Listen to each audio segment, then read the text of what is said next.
Здравейте, много Мари! В това видео ще направим зип и чейн гривна. Ето как изглежда и отдолу. Нека да започваме! За този урок ще са ви нужни стана, в който моят стан е Rainbow Loom, кука за плетене, в който моят очите е метална и няколко цвята. Трябва ви цвят за бордюра и аз избрах да направя дъга. И за това имам червено, оранжево, жълто, зелено, синьо, лилаво и розово. Ако искате дъга, трябва цветовете да са подредени по този начин. Започваме с бордюра. Слагам първата ластичка точно както е показано. Ако вие имате пластмасов стан, на който аз плета в миналите ми видео, пропускате първите две и започвате от втория ред. След което правите бордюра, както се прави една обикновена гривна, само че на стана. Също така стана трябва да е обърнат ето така. Стрелките трябва да са по този начин, т.е. пеговете, съжалявам, не трябва да са обърнати с празната част към вас. Празната част на пеговете трябва да е напред, към другата страна.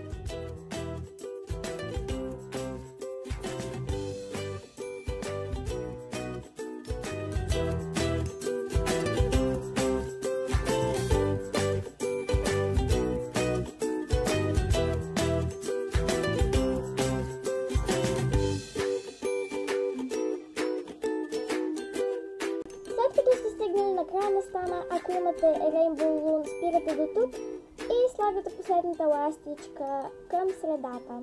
След което от другата страна на бордюра трябва да направите същото. Слагате ластичката ето по този начин, след което продължавате нагоре ластичка върху ластичка на пеговете и когато приключите и стигнете накрая, просто слагате ластичката към средата.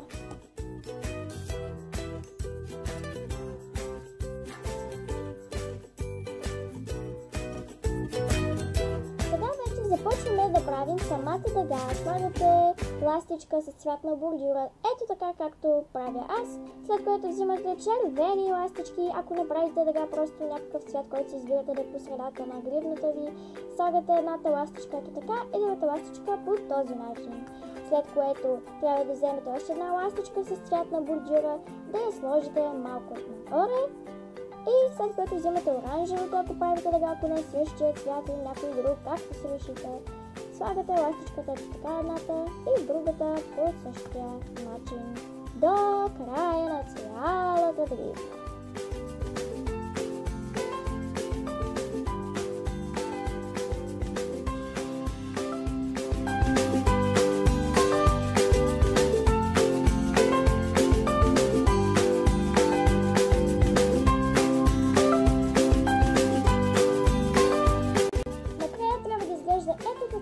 След което ще започнем да го лумваме и за това трябва да го обърнем.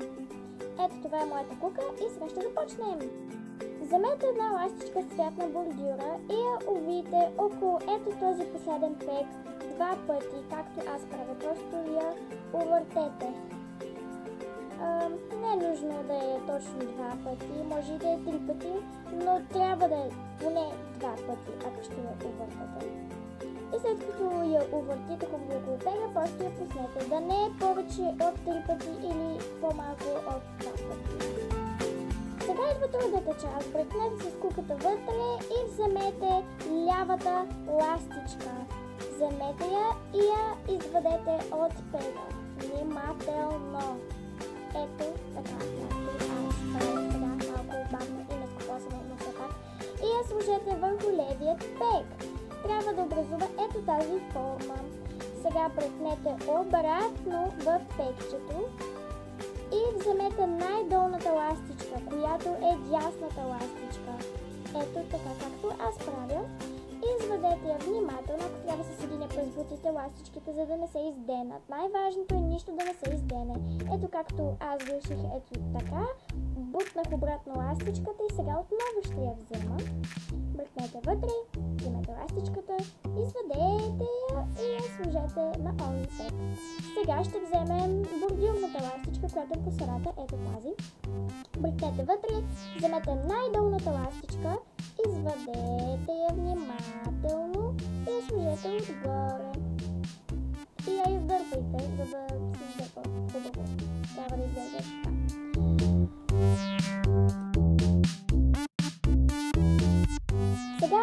сме свършили, бръкнете в левия пек, извадете бордюрната ластичка и я сложете нагоре, която всъщност е най-долната ластичка.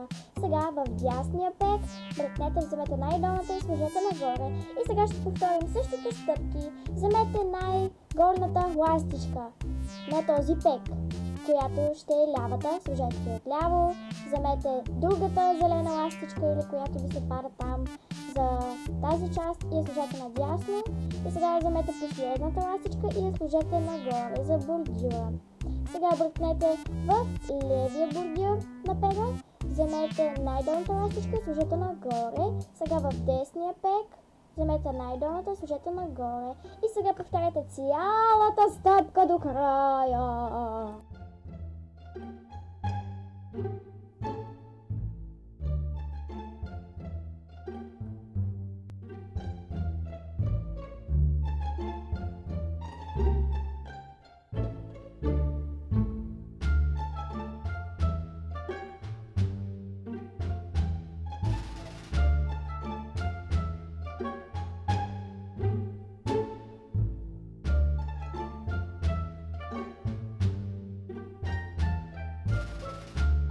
Като стигнете края, вземете ето тази ластичка в бордюра, издърпайте я внимателно, за да се скъса и я сложете по средата.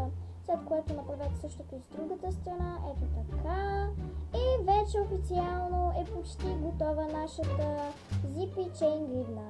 Сега последната стъпка, трябва да вземете куката и да я прекарате на това пекче през всички ластички. Да сложите тази ластичка и да я държите с другия край с пръста си, естествено. Да издърпате куката през всичките ластички, след което сложете ластичката на куката.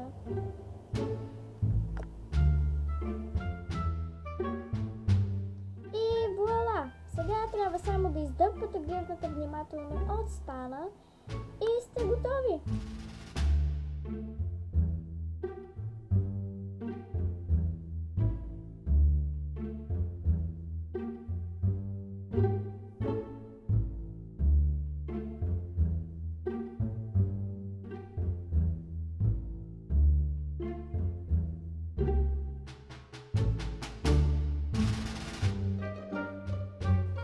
Сега, след като вече имате тази прекрасна гривна, трябва да я свържем, нали? Сега, какво трябва да направите? Трябва да я дължим с обикновеният вид гривна, нали го знаете, онзи веригата, или там как се нарича, Basic Chain. Така, за тези, които се чуят коя тази песен, казва се All the Little Things на Ben Cox от Революция Z, може би ви е позната, само ако се чудите. И така, накрая трябва да се промъшите куката през двете краища на ластичката и да вземете един клип или закачалка, които се продават вътре в пакетите с ластичките, когато ги купувате. След това просто трябва да дължите на пръсти, както правите обикновено. Да вземате една ластичка, промъшвате я, слагате си пръста през нея, след което взимате още една ластичка, промъшвате я през тази, която вече имаме, и си промъшвате пръсти през нея. Аз ще удължа с 4 ластички, ще ги направя равномерно. Дължавам с 2, след което взимам клипа, аз не казвам клипа. И го сложете на тази ластичка, след което вземете капинг банда, както се нарича тази ластичка, ето тук. Дайте си двата пръста и сложете още 2 ластички като удължител или екстеншън, за да станат общо 4 и клипът или закачалката или нещачи, или както искате да го наречете там, да не накрая на гривната, защото е така изглежда много добре, ами да по средата, за да може да имате престаната гривна.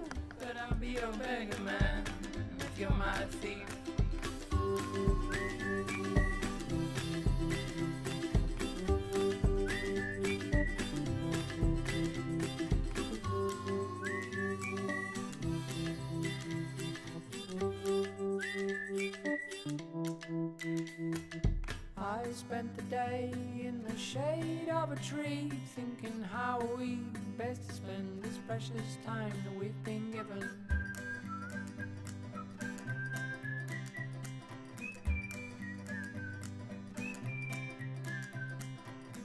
I came to thinking that the best use of my time would be with you. Ciao Toli!